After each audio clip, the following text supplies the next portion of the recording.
Yeah, what's up, dudes? Let's check out what Bungie's up to this week. I'm super excited because there's a lot of good things to be read in this update. Oh man, let's check it out. Let's get into it. I can't wait to read this with you guys.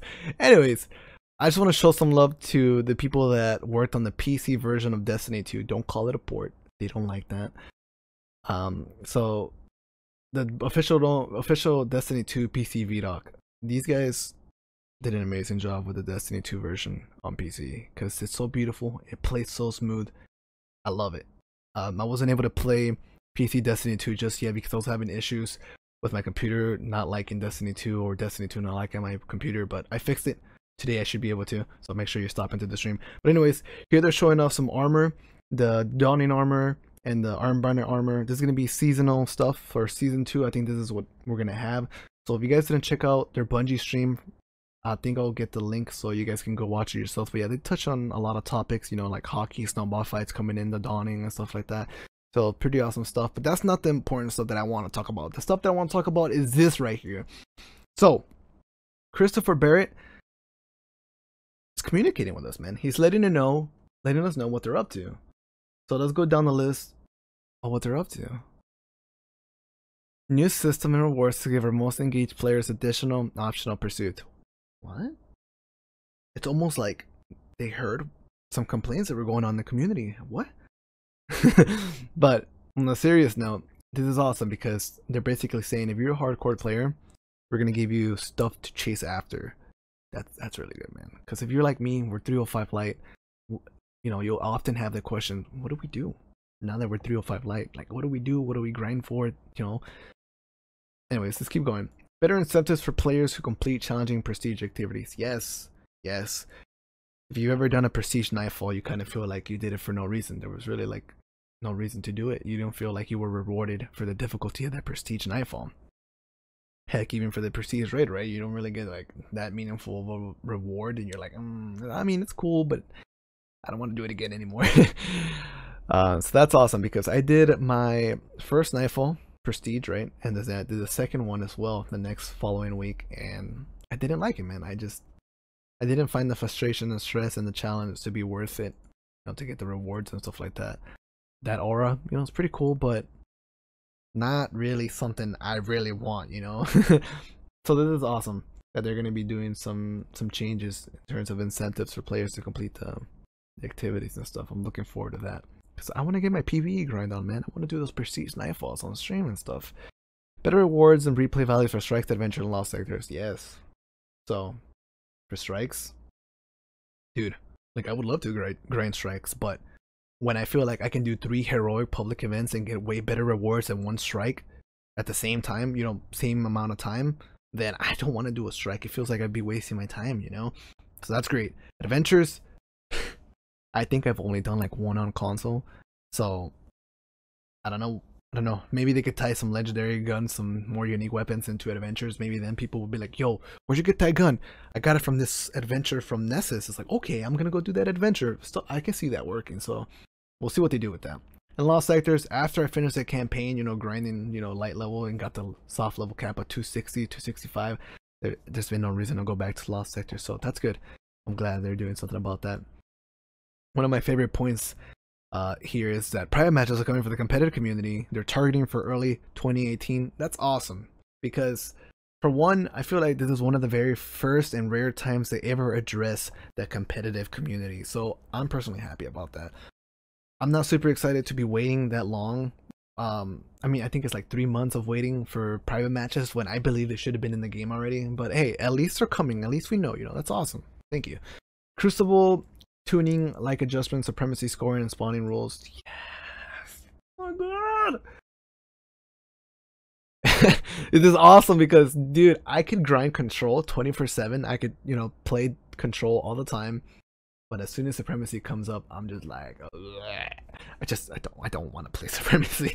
So I'm looking forward to the changes they're making, and hopefully supremacy is actually fun and enjoyable, and it doesn't kill my crucible mood.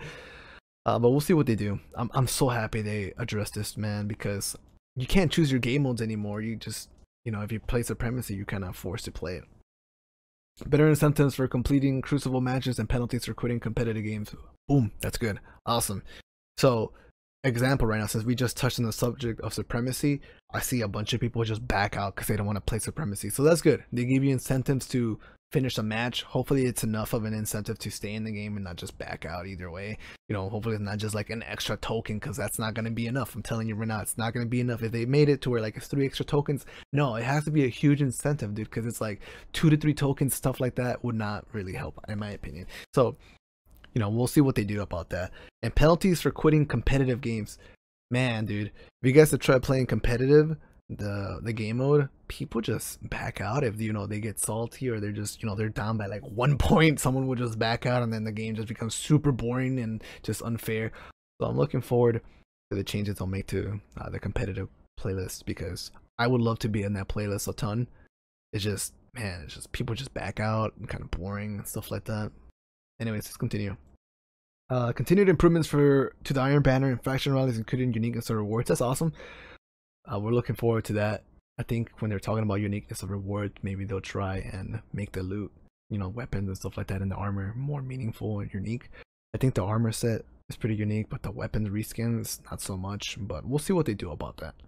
Changes to make the mod economy more interesting and impactful. Yes, that's awesome, because if you're like me, you only have like a couple set favorite weapons that you want to use. They're already modded out. You know, you already have your kinetic mods on your favorite kinetic weapons.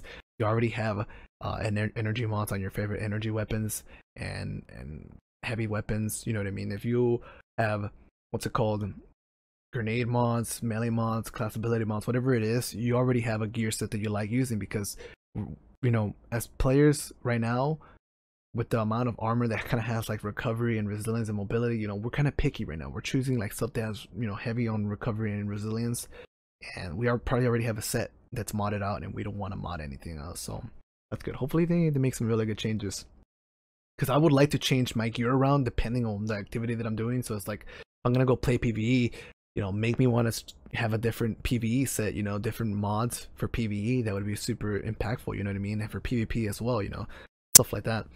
Ongoing improvements to exotics, including adjustments to reduce incident duplication. Awesome. I can have 10 exotic engrams, and I'll probably get 6 of the same exotic, so that's good. I'm a fan of the improvements to exotics. I wonder if they mean like buffs, because some exotics are pretty lackluster. They're pretty underwhelming. So I'm looking forward to that. Give me a reason to use some exotics, man. The only exotic I really want to use right now is the Legend of Acreus, and that shotgun is beast, but we need more of those. New ways to spend surplus currency of materials. Looking at you, legendary shards. Yeah, I have a lot of those, and I don't use them for anything. An emote interface that allows players to equip salty, spicy ramen, 6-shooter, and flip out all at the same time. That's awesome. That's a feature that I have been hearing people want since Destiny 1, bro. So it's like, finally, man. I'm so glad we got to this point where we're finally gonna get like an emote wheel of some sort, because, dude, we have all these emotes, but it's like I can only use one at a time, bro. Let me have multiple, you know, multiple emotes at the same time that I can choose between them on the fly. So that's awesome. That's pretty much it right now. All they touch upon is like, you know, change of scores, mercy rule scores, the supremacy. We'll check this out. So they changed the supremacy score to 70 from 50, so they upped it up.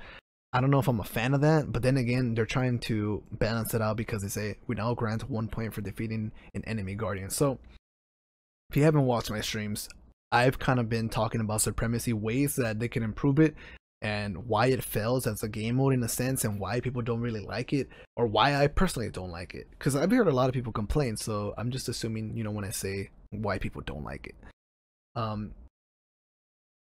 don't know if this is, you know, gonna make a big difference. And I hope it does, you know. It looks good, but we have to play the game mode to see what it really does. Because right now in Supremacy, if you're playing against a good team, they're going to destroy you, right? And for you to make a comeback in Supremacy is really hard. I'm not going to say impossible, but it's really hard, you know.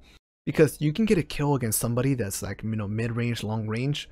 Boom, you'll get that kill, right? But you have to go get that crest so you can get a point on the board. If you don't get that crest, you're never making a comeback, and it's so hard. Like, you know, this sounds easy. Yeah, just go get the crest, go activate the kill. But no, because things happen. You know, someone picks up the crest, or you get cleaned up, you know, by someone else's teammates, especially because the team shot meta. You know what I mean? People are usually holding hands, denying crest left and right.